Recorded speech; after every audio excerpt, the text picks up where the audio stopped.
Hello everybody, I hope you're all well. A few months ago, this article was published on Days Digital titled, "Is anyone having sex after their 12-step nighttime skincare routine? It's no secret that Gen Z aren't having sex. Could our sanitized, perfection-obsessed beauty culture and morning shed routines be blamed for sapping the eroticism out of our lives?" This brilliant article was written by Theresa Smith. Now, I talk a lot about the ever-changing standards of beauty during the digital age. It is my bread and butter, but something which I feel like I haven't really touched on is how these beauty standards impact our relationship with others, impact intimacy, impact our lifestyle. And something which I've discussed a lot on this channel is friendship and the loneliness epidemic amongst Gen Z. So what better time than to marry these two subjects together and really dissect and take apart whether the pervasiveness of modern day beauty standards is impacting parts of our lives which we would assume would be unaffected. I cannot wait to get into today's video. I really have a fire up my this new year, and speaking of, I would love to thank Skillshare for sponsoring another video. At the end of last year, I spoke about the severe burnout that I experienced with my work. Not only did I take some lovely time off for Christmas, which really helped, but I have started a new Skillshare learning path, Productivity, Kickstart and Sustain Any Project. This learning path covers all bases of productivity within the creative space, which is obviously very helpful for me because I have a creative job. It covers all bases such as techniques to spark original ideas, building lasting productive habits, beating procrastination, building a creative brief, the list goes on. And learning paths differ from a traditional Skillshare class because they are sequential class collections, meaning they are organized by subject rather than by teacher, meaning you get to learn about a specific subject with a broad range of teaching styles. Personally, a different teacher every time really helps keep me engaged. Skillshare is the largest online learning community for creatives with thousands of classes led by industry experts. You name it, Skillshare probably has a class on it. Anything from productivity, film, illustration, design, freelance, looking after plants, how to use Notion, how to make the perfect video essay, wink, wink, nudge, nudge, and so much more. When people talk about goals that they want to reach in the new year, people so often talk about wellness and health, but what better time than to nurture your creativity in the new year? As someone who is in a creative line of work, creativity, I think people assume that being creative is something that comes naturally or something you're born with, but creativity is a muscle that you train. So why not start now? To take your career, skills, hobbies to the next level this new year, the first 500 people to sign up using my link will get a 1-month free trial of Skillshare. So what are you guys waiting for? Click on the link, sign up. Thank you so much again, Skillshare, for sponsoring today's video, and let's get into it. The elaborate nighttime skincare routines Serena is referencing in her article are also known as the morning shed. Morning shed content has never really come up on my For You page, but I think it blew up around the last year, 2024. The TikTok hashtag has amassed over 100 million views, and the key characteristics of a good morning shed are an extensive nighttime routine the night before. This often involves the individual, most likely a woman, applying multiple products before she goes to bed and leaving them on overnight, such as collagen sheet and jelly masks, under eye masks, heatless curlers, wrinkle patches, lip masks, mouth tape. This fuck ass mouth tape. If I see one more TikTok shop ad of someone using a clip from Diary of a CEO trying to sell me mouth tape, I'm going to lose my mind. But also nose tape, jaw straps as well, I see a lot of. And then the women will wake up in the morning and they will remove all the products. The morning shed, if you will. There is definitely like an ASMR satisfying content aspect at play here. Also, a lot of people watch these videos through to the end because they want to see the end result. Now, why do morning shedders do this? Why do they go through all of this effort to have such extensive nighttime routines? Well, there is this quote that has been doing the rounds on TikTok over the past year: the uglier you go to sleep, the hotter you wake up, and all the high maintenance things I do to remain low maintenance. There's almost this like newfound romanticization, I hate that word, but there is this newfound romanticization of waking up looking attractive, waking up looking presentable. It's almost become a bit of a flex, right? And the goalpost of what is considered beautiful dreadful is constantly shifting, and they're shifting even faster now that we have increased accessibility to information, to content, purchasing power. But we will circle back to this point later. But there does seem to be a newfound pressure on women to wake up looking attractive. I think because of the ritualisticness and almost the spa-like quality of applying skincare, hair care, body care, a lot of people view these extensive nighttime routines as a form of self-care. Again, we're going to circle back more to this later. But morning shed content has been met with a little bit of, controversy and criticism outside of the feminist critique. Bloody going off about feminism again. That was obviously a joke. I will never stop going on about feminism. Misogyny! A lot of people question the true effectiveness of these nighttime routines. How safe is it for your skin to wear sheet masks overnight? And how many of these products are actually just gimmicks like mouth tape and jaw straps? But let's get into what Serena Smith is talking about in her article here. Is anybody having sex after their 12-step nighttime skincare routine? Now, there are a few disclaimers that I want to get into before getting into all of this naturally. In my opinion, Serena's article goes beyond sex, right? Sex is just used as a jumping off point. Serena and myself's arguments don't just apply to having sex with your partner. It can apply to being intimate with your partner in any capacity. And also, I don't want to imply that if you are a woman who goes to bed with any kind of beauty prep on, like a bonnet or a headscarf or sock curls, that your intimacy with your partner will immediately be impacted, because that's just not true. Millions of people around the world have been going to bed with some kind of beauty prep for years and their relationships have been fine. I'm obviously discussing nighttime routines and beauty prep on the more extreme end of things, like taping your mouth shut and wearing a jaw strap, sleeping with collagen face masks and eye masks, where they don't actually know if they're reaping any real benefits from this, which is very unlike women sleeping with bonnets and headscarves because they know that it protects their hair. But if we just circle back to the shagging of it all, Serena writes for days that one commenter, Daisy, who has an elaborate nighttime skincare routine, says her and her boyfriend still have sex, but afterwards she immediately runs to the bathroom to do her nighttime routine, which upsets her boyfriend. There's no moment of falling asleep together straight away in a romantic way. Now, although I am in general agreement that conventional beauty standards are impacting our personal relationships, they are impacting how we can be intimate with one another, I do think that this notion that all or most sex happens before you go to bed is actually something that I disagree with. I think it can be a little bit reductive. Like when Daisy said there's no moment of falling asleep together straight away in a romantic way, mouth tape and chin strap aside,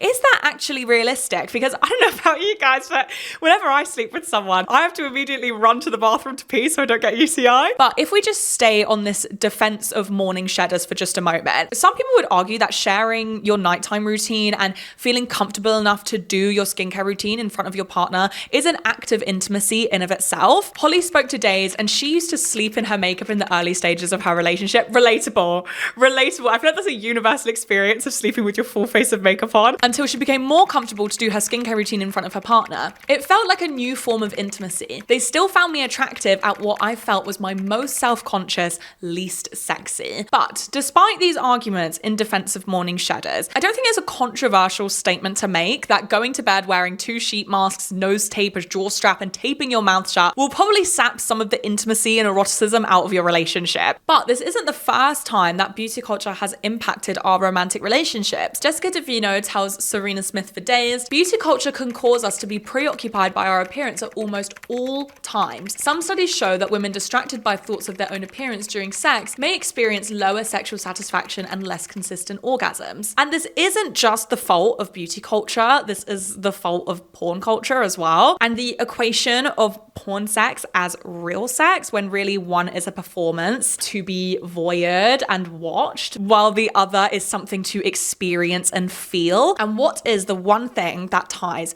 beauty culture and porn culture together? Misogyny!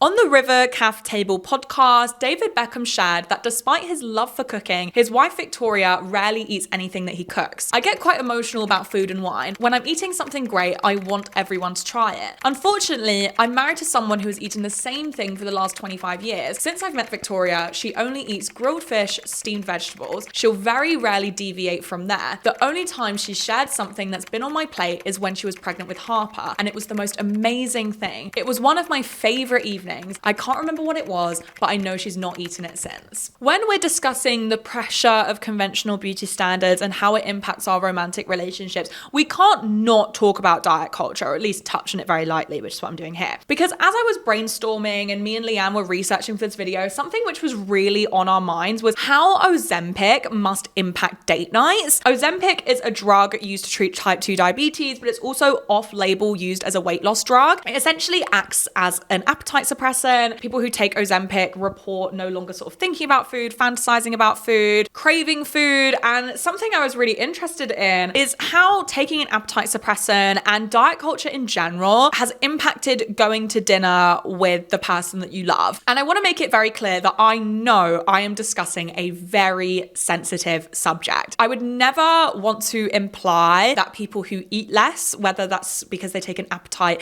suppressant drug, and that doesn't necessarily mean Ozempic. I'm on medication for my ADHD and that's an appetite suppressant. People who suffer from eating disorders, people who just eat less in general, are in less loving or less superior relationships. When I'm discussing the impact that diet culture has had on romantic relationships, I am not criticizing those who eat less and at the end of the day are victims of diet culture and its pervasiveness. This is coming from a place of sadness and empathy that diet culture can have such an impact on such an intimate and loving act, which is sharing and eating food with the person that you love. And I know that I approach all of my topics on this channel from a woman's perspective, from a feminist perspective, because I think when we think of disordered eating, we tend to think of women, but disordered eating is becoming more and more not only rampant, but normalized amongst men, specifically men who are in quote unquote good shape. When we think of, essentially gym bros, right? Men that are really like into the gym heavy. We don't think of these men as having eating disorders because we have been socialized to see these really ripped, hench, six-pack bodies as the pinnacle of health and self-discipline, when really a lot of these men suffer with some kind of eating disorder. To quote Shayna Monet Spencer's Substack, The Nutrition Tea, Must Love Carbs, Dating in Diet Culture, Shayna tells a story when she dated essentially a gym bro. And there was one part of this story that really stood out to me because it made me feel really fucking sad. The deal breaker was going over to his place for dinner because he was going to cook. If you're thinking that the food had zero taste because of the micromanaging of food and food groups, you are correct. I watched that man cook chicken with just pepper and a sprinkle of garlic. And I mean a sprinkle, mostly because I insisted on something other than pepper, stir-fried vegetables, a side salad, and no rice or potatoes because, carbs. Why the lack of seasoning, you ask? Well, if it tastes too good, we would eat too much of it. What does morning shedding, diet culture, and Botox all have in common? They feed into our current standard of beauty, which demands we flatten and destroy all signs of life which manifest in our physical appearance. Wrinkles, fine lines, body weight, acne, dry skin, oily skin, sunspots, any sign that you're not even necessarily living a fruitful life, just any sign you're living a life, must be completely sapped from your body with a plethora of lotions and potions and treatments and injectables, which you are being sold online. Whilst writing this video, I was really questioning how on earth we got to this point. How has the goalpost shifted so far that now we are expected to wake up looking beautiful? Well, I've already spoken about the new natural standard of beauty on this channel before. I spoke about it in this video here, and how the clean girl aesthetic is actually a harsher standard of beauty than 2016 full glam, because you're already expected to be naturally beautiful in order to fit this beauty standard. Therefore, you need to have the disposable income to get undetectable injectables and plastic surgery, which is far less accessible to the average person than 2016 full glam. Bring back Anastasia Dip Brow. No, I'm joking. My passport picture, I have Anastasia Dip Brows in them. If I was given a time machine, I would go back and be like, no, stop! And this is how the beauty standard pendulum swings and how the goalposts shift. As soon as a standard of beauty becomes attainable and accessible to the average person, whether that be full lips, a BBL body, veneers, full glam makeup, the beauty standard swings in the other direction, because beauty is a signifier of class. Because not only do you have the money to invest in your appearance, but you also have the time to maintain ain't it? You're not ugly, you're just poor. As Amanda Mole writes for The Atlantic, the best skincare routine is being rich. Not only do I think this new natural standard of beauty was a pendulum swing away from when 2016 glam became attainable to the average person, but the pandemic created this perfect storm for this new standard of beauty to be born. In 2021, Amanda Mole wrote a brilliant article for The Atlantic, America is about to go Botox wild, where Amanda cites her reasoning of accurately predicting why she thinks that Botox is going to experience a real surge in popularity post-pandemic, post-lockdown. Let's go through Amanda's reasonings. Number one, during the pandemic, weekly usage of cosmetics decreased by an average of 28% compared to pre-pandemic levels. Number two, there was an increase in at-home alternative beauty treatments. Number three, there was an increased interest in skincare. 1 in 5 women changed their skincare routine due to the pandemic, and 22% of women reported spending more time and money on skincare. Number four, despite overall cosmetic industry decline during 2020, Botox treatments increased by 64% during the pandemic. Number five, the beauty industry was one of the first to adapt to the new normal of the pandemic, providing e-commerce and digital consultations and implementing new safety measures for in-person appointments. And number six, during the pandemic, there was a greater emphasis placed on self-care and wellness, which skincare falls under. And this last point is something that I want to focus on for a moment, because I believe the reason why there's not more outrage over morning shedding content or 20-year-old girls getting preventative Botox or every 2 weeks being fearmongered into buying a new skincare product or acid is because skincare has somehow snuck its way under the self-care umbrella. I don't think this is surprising. As I mentioned earlier, the ritualisticness of applying skincare and doing your skincare routine, these products are usually applied during downtime, either when you're getting ready in the morning or when you're getting ready to go to bed, and it makes us feel good. It's, I feel so good after I put on my little lotions and potions and serums in the morning. I feel like a human. And I'm not saying that skincare can never be self-care or that skincare isn't supposed to make you feel good. Like, wash your face and moisturize, it's good for your skin. But I think we really need to start questioning why we do what we do. And in my opinion, if your skincare routine is driven from a place of fear, a fear of aging, a fear of looking bad, then it's not self-care and you're deluding yourself if you think it is. I just want to make it clear that I'm not criticizing people who feel like they have no other choice but to do their skincare routine. Guys, I will never film a main channel video without makeup on. This isn't a choice. I am just as part of the system and the cycle as everybody else. I don't want to come across as high and mighty.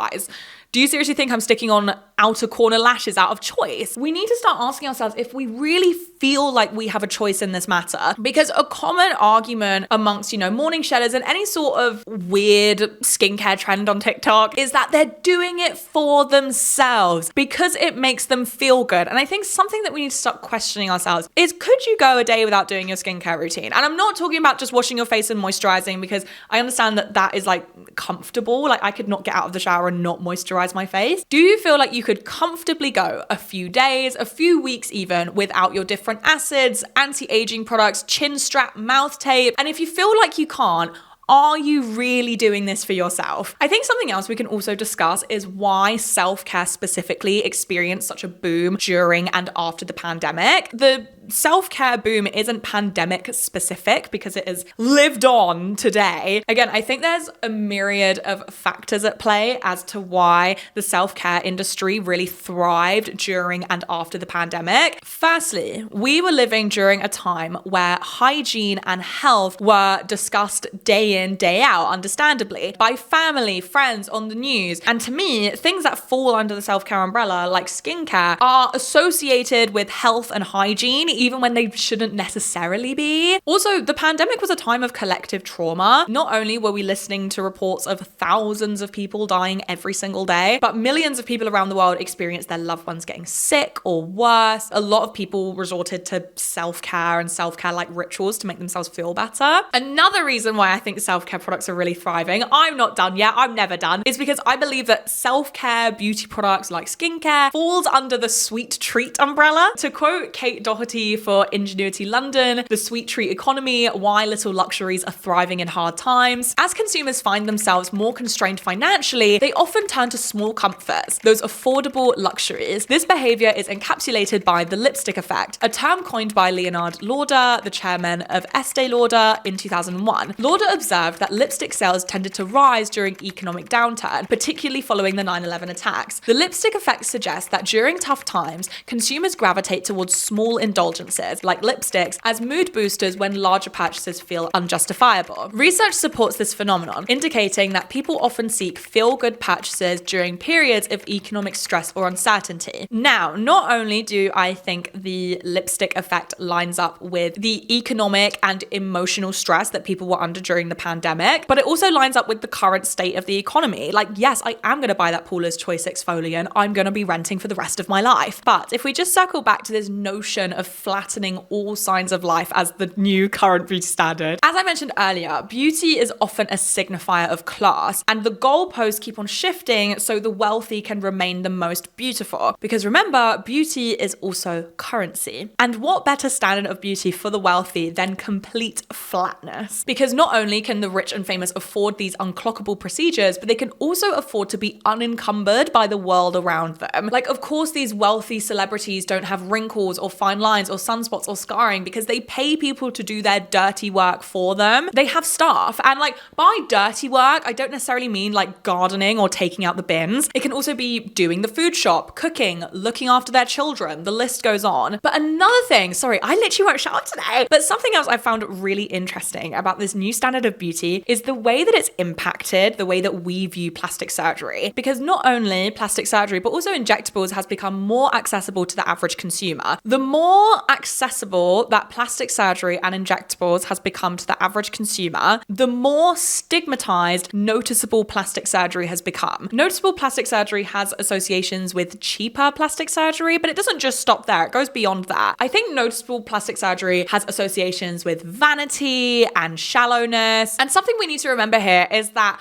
women are trapped in a beauty double bind. We are simultaneously rewarded and reprimanded for caring about the way that we look, for investing time and money in our appearance. To quote Megan Garber for The Atlantic, The Paradox of Pretty, the messy relationship women in particular have with beauty derives in part from another paradox. The beauty imperative sees attractiveness on the one hand as a goal to be strived for, but on the other as something that must be strived for silently and with a degree of embarrassment. The current culture demands that women work for compliments when it comes to our appearance, but also that we not, for the most part, accept them. To be obsessed with our looks, but also per the delicate dance that must be done between ego and egotism to hate them. I think a really interesting case study for this phenomenon is the way that people treat Kylie Jenner's plastic surgery versus Bella Hadid's. I saw someone tweet about this and I thought it was absolute genius, so stay with me. Now, I do not know what exact cosmetic procedures or how many cosmetic procedures Kylie Jenner and Bella Hadid have gotten. I don't know who's gotten more than the other, but what I do know is that one of them has more noticeable work done than the other. Kylie Jenner very famously had lip filler. I believe she's had other filler in her face. Bella Hadid has been fairly open about the nose job she got when she was 14, which is so sad that she got a nose job when she was 14. And this is a little bit of a precarious subject to discuss, and I understand why, as someone who grew up during the King Kylie era. I can understand why young people are more harsh on Kylie Jenner than Bella Hadid. Her and her family have openly lied about what cosmetic procedures they've gotten done, and not only that, but tried to sell their young, impressionable audience products to achieve their look, which was achieved through injectables and beauty treatments and plastic surgery, which the young people who follow them would never be able to afford. They have very directly profited from this standard of beauty that they helped create. But I do think at least some of this criticism does come from Kylie Jenner having more clockable plastic surgery than Bella Hadid, because Bella Hadid has also reaped financial and social benefits from her plastic surgery. But I think that Kylie Jenner is more widely criticized because she's seen someone who's trying too hard to be beautiful. She's shallow, she's vain, because the goalpost has now shifted where now noticeable plastic surgery has become stigmatized. But again, if we just circle back to the lifelessness of it all, I genuinely believe that our current contemporary standards of beauty, of flawless perfection,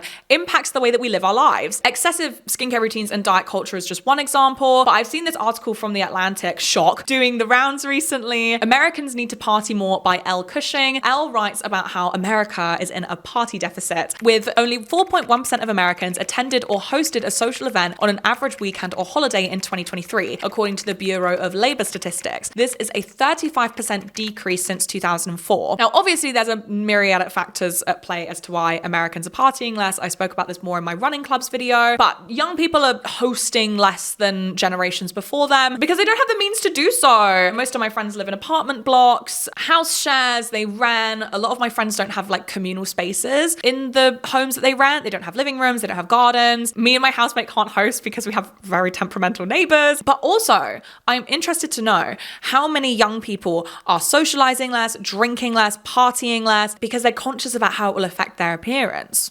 Much to think about. Now that we have established that the goalposts of beauty are going to shift until the end of time, let's ask ourselves why. Now, we probably all know the answer to this, but it always circles back to consumerism and being sold products that we do not need. Consumerism is everywhere, obviously, don't get me wrong. We fall into it in some way or another. Consumerism lies on the balance of human dissatisfaction, but there is something particularly sinister about consumerism within the beauty space and the beauty industry because it preys on our deepest insecurities, exploits them, and then capitalizes on them. The goalpost is always shifting because there's always something new to buy. But again, I find that being sold beauty is particularly sinister because we're not just being sold beauty, right? We're being sold the fantasy of beauty and the potential life we would have if we were beautiful. Think about the romantic partners we would have, the friends we would make, the jobs we would have, the life we would live. We are being sold beauty as an aspirational goal. And I'm not going to bang on about this too much because I've already spoken about consumerism on this channel before. I want to wrap this video up. And so many people that I know have discussed consumerism in depth. I feel like I can barely scratch the surface. But something that I want to wrap this video up on is how social media and modern technology has almost democratized consumerism. This is not as positive as it sounds. Before social media in the digital age, it was very much an us versus them when it came to the corporations and brands that were trying to sell us products that we do not need. We would see advertisements for beauty products on television and in magazines, and occasionally these products were endorsed by celebrities. In my opinion, there was a very clear divide between corporation and consumer, buyer and seller. With social media and the accessibility that comes with that, not only can we view content whenever we want, but we can create content ourselves. This ecosystem has become a lot more jumbled up and a lot less clear cut. Anyone can jump onto TikTok and make an ad for TikTok Shop and profit from that, even if it's a very small profit. So now not only do corporations have stakes in women's insecurities, but the average person has stakes in women's insecurities too. Now I can just get Linda telling me that I need to buy this body scrub for my strawberry legs and I need to fix my strawberry legs. And this is where I think things get really complicated because what happens when you are a victim of conventional beauty standards, but you also perpetuate them? But also it's like, not only are, people who are trying to make me feel insecure about my strawberry legs and buying a body scrub on TikTok Shop, not only are they victims of beauty standards themselves, but they're also just part of the capitalist system just trying to get by. So where does that leave us? And on another note, and just to wrap this video up here, something which I've touched on in the past is consumerism is a distraction. Because if we try to link everything we've spoken about to the main point of this video, which is our pursuit of beauty making us lonelier? Maybe the constant buying of products and the small dopamine hits we get from consuming, maybe that's distracting us from discovering what really makes us happy. But yeah, that was like my final thoughts. Like, I hope you guys enjoyed this video. I had so much fun writing this. Like, I was on a roll. I wrote this video in 3 days. Like, it was so good. Leanne smashed out of the park with her research as usual. But yeah, no, I would love to know your thoughts on this. This is a subject which has really been interesting me. It's making me feel really sad, but I've just been loving talking about this. I think it's so interesting. But yeah, I would love to know your thoughts, and I'll see you soon for another one. Bye.